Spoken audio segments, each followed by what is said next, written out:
The midnight train thundered through endless mountains beneath a sky hidden by black storm clouds.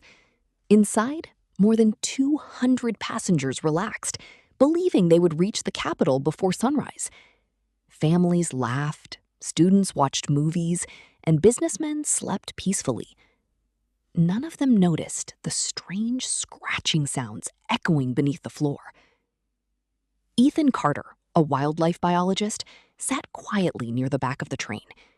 Earlier that day, he had received an anonymous message warning him that an abandoned underground laboratory near the railway had suffered a containment failure.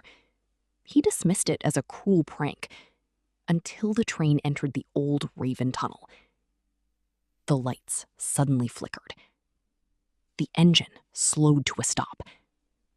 Complete silence filled every carriage. Then came the scratching.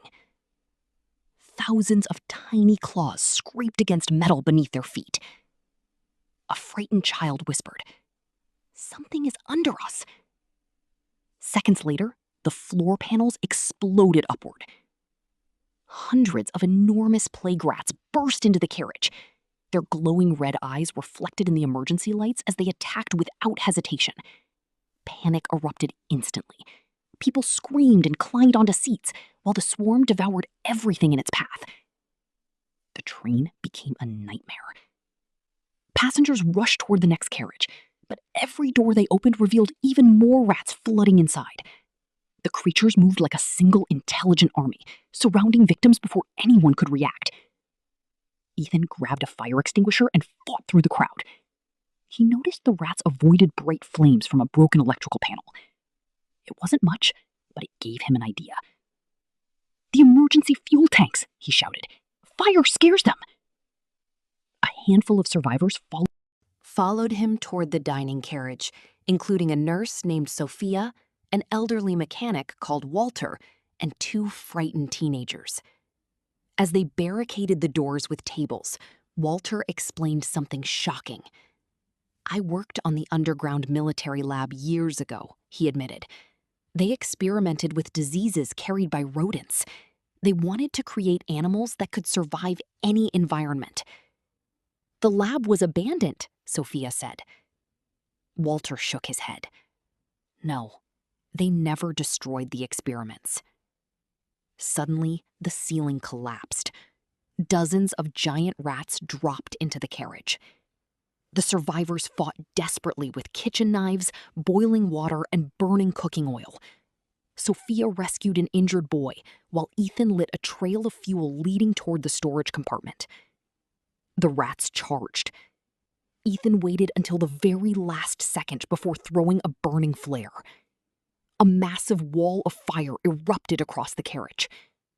The horrifying creature shrieked as flames blocked their advance.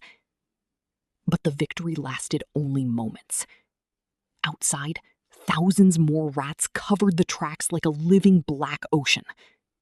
The train was completely surrounded. Walter discovered an emergency maintenance tunnel connected to the railway. It led directly to the control station nearly a mile away. It may be our only chance.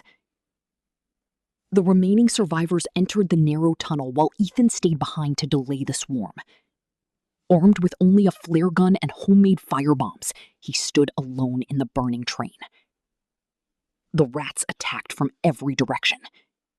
One by one, he ignited fuel tanks throughout the train, creating walls of fire that slowed the monsters. Finally, Ethan sprinted into the maintenance tunnel, just as the entire train exploded behind him. The blast echoed through the mountains, collapsing part of the tunnel entrance and trapping thousands of rats beneath the rubble. Hours later, rescue helicopters arrived at sunrise. Only 19 passengers had survived. Government officials sealed the entire railway and denied the existence of the underground laboratory. News reports blamed the disaster on an unexplained explosion. But Ethan knew the truth. As rescue workers searched the ruins, he noticed fresh claw marks leading into a nearby forest. Something had escaped.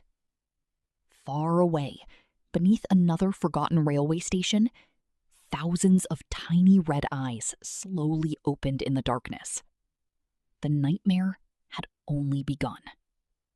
Human greed and reckless scientific experiments can unleash disasters beyond imagination. True courage is shown not by escaping danger first, but by risking everything to protect others.